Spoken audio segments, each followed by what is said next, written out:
am so excited to be here with Mayor Derrick Wood, Town of Dumfries, and we're just here to talk about Dumfries, Town of Dumfries, past, present, future, the amazing things you're doing, how we landed here. So, talk a little bit about just the history, the rich history of the Town of Dumfries.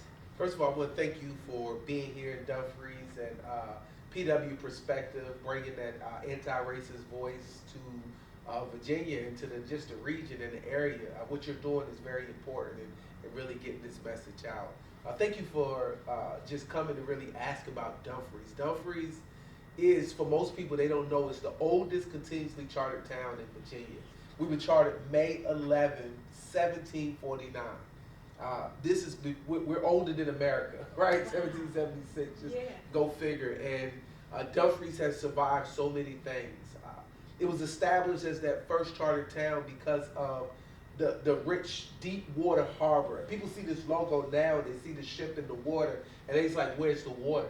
But Dumfries was established on Quantico Creek, which was a deep water harbor, believe it or not, that rivaled New York City. It rivaled Baltimore, Philadelphia, Boston, because of the tonnage of tobacco that came in and out of Dumfries. We were the premier destination place in the United States, which was probably about 13 colonies at the time. And we harvested a bunch of tobacco and goods right off of that creek. Wow. But the people that had poor farming practices, which allowed all this silt to silt in Quantico Creek, and at that point, we lost our deep water harbor. We reached our prominence in history about 1798, which is about the time we were rivaling New York as far as being that hub. And I think at the time, New York was probably the capital. I don't even know if D.C. I haven't watched all of Hamilton, but from what I get from it, D.C. became the capital at some point. But Virginia, definitely, we seen the likes of George Washington come do shopping in Dumfries. George Mason, Thomas Jefferson, all of a lot of the forefathers who wrote the Constitution, they came through Dumfries to do their shopping or to buy their goods. But in fact, George Washington's biographer, the Wing Spot House right here in Dumfries now, which is like a museum, it's a place to go visit.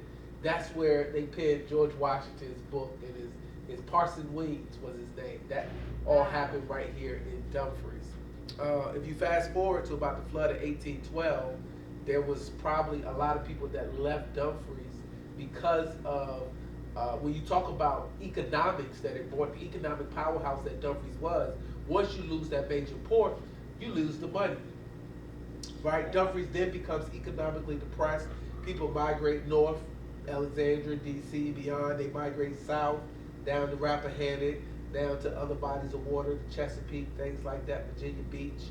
And Dumfries then loses eventually its courthouse, because we used to be Prince William County seat. The courthouse goes to Bristol, somewhere else, and now it's in Manassas. Right. But Dumfries used to be that county seat.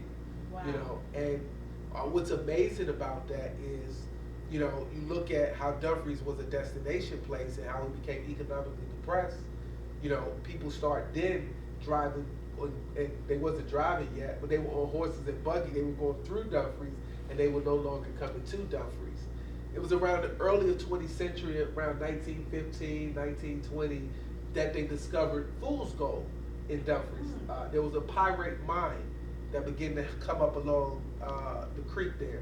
And in that pyrite mine, it brought back a sense of economic resurgence.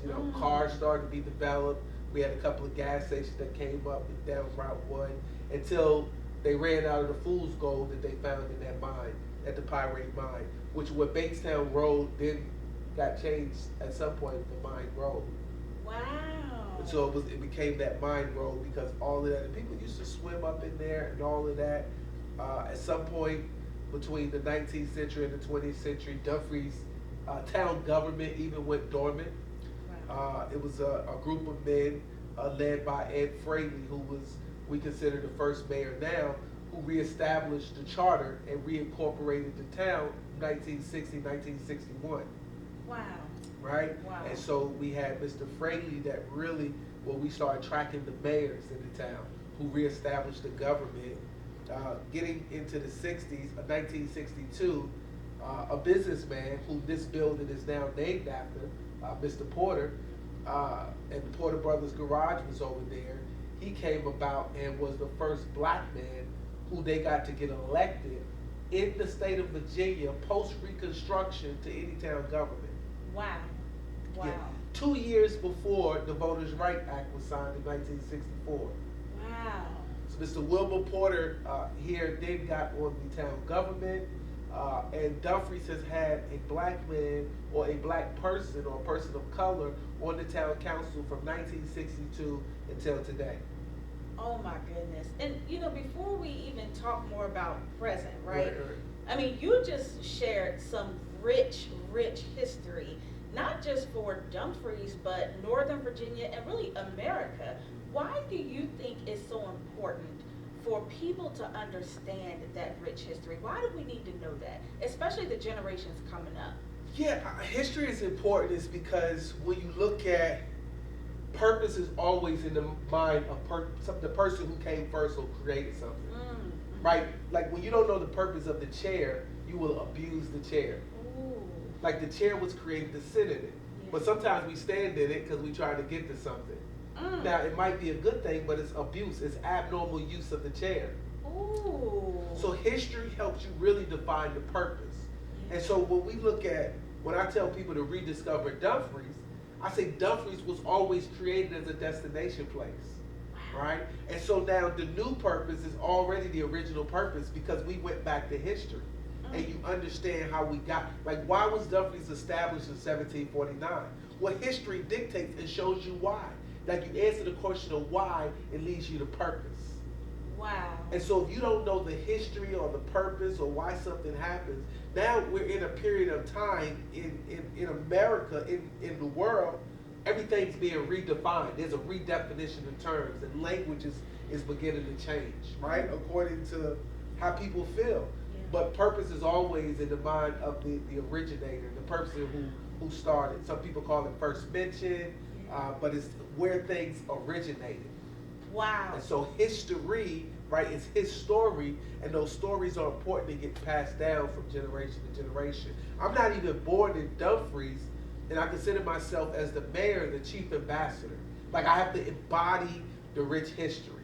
Yeah. And the history has been passed down to me from a lot of the elders in this community who pour on and attach to me different stories, and I begin to embrace it.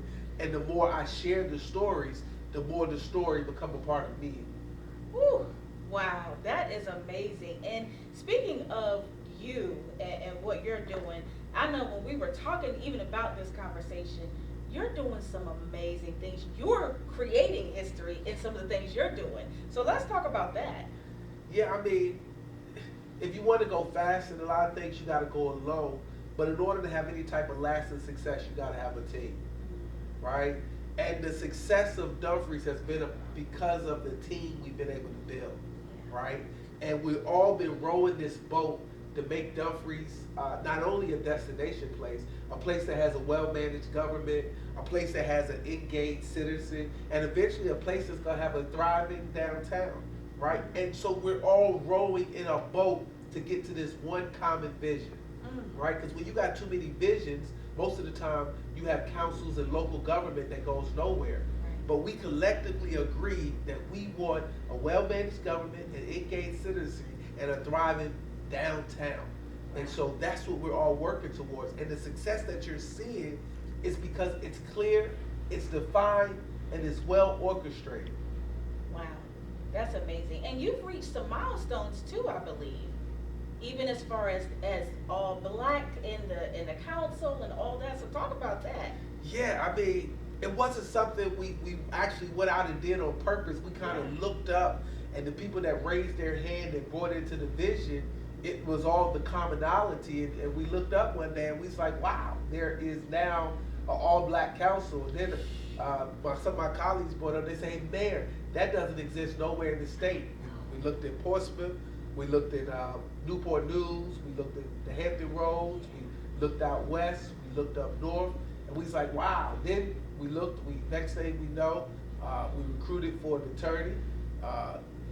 The attorney, like we've never had a more qualified attorney to come 30 years municipal government experience. She just so happens to be a black woman who's well respected all across the state. A town manager who came here, a town clerk. And so when you looked at our dais, yeah, it's historic in nature, but we're still at a point where we recognize that we represent all the citizens of Dumfries, and we have, and we're very, with that engaged citizenry, we're definitely engaging them to be a part of the conversation, to make sure that we understand their needs, we understand what their culture is, we understand how we can best service them. Wow. Now let's talk about the future. So what do you see for the future of Dumfries, and how can the community support that? I mean, that's a great question. The future of Dumfries includes all the people. Yeah. Right? We're in the midst right now of planning. In 2024, Dumfries turns 275 years old. Right? America's 250, Dumfries turns 275. Wow. We got America by 25 years. And so as we celebrate this 275 milestone, we want people to stay engaged with us, right? Because we're going to have some great activities. We're planning a gala May 10th. They want to lock that in their calendar. May 11th, we're planning, and the 12th, we're planning a huge festival, some outdoor events. I know it's Mother's Day weekend, but we want you to come out and bring your mothers. We're going to have a big reunion down here in Dumfries. The gala, we're inviting the president, the vice president, we're inviting the governor, our senators, our representatives, our delegates, our state senators, anybody who has served in local office in Dumfries, past or future, planning to run, right? Anybody who cares anything about Dumfries, we're planning to bring in the military bands. We're planning to bring in some A-level and some top talent to really have a celebration and to cap it off with the fireworks, all right? The future is one of celebration. It's one of making Dumfries that destination place that it once was. It's an irrelevant conversation. Dumfries is also influencing policy on the state level and on the national level.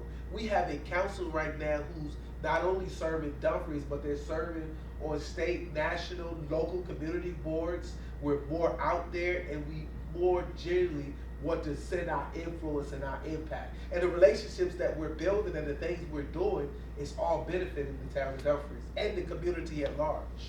Wow. I mean, so many amazing things, and the history lesson that you just shared, I mean, it's amazing, and it even makes me feel honored to just be a part of all of that, all of where we've been and where we're going. So it's super exciting. Of course, here at PW Perspective, we're excited about everything that you're doing, and we'll continue to support you. What are some final words that you want to say to the community? Listen, all politics is local. I know you don't see the local politics on your TV. Oftentimes it's not reported on most of your mainstream news and media. But it's outlets like PW Perspective. It's important that you engage, that you support, that you invest in this type of media, because they are tapping into the heartbeat of your community, which is local government. Like if your trash doesn't get picked up, you're calling local government. Like if your street lights aren't working, you're calling your local government. If there's a pothole in the street, you're calling your local government. If you want the roads improved, you want certain businesses to come, it's on the local government level that's happening. And CNN, MSNBC, Fox News, they're not reporting necessarily all the time what's happening on the local government. So outlets like this is very important that you tap in. This is a soundbite that we can cut up, chop up, and put out there so people understand how important it is to support your local government. We are the ones who you have the most access to. You see us in your grocery stores.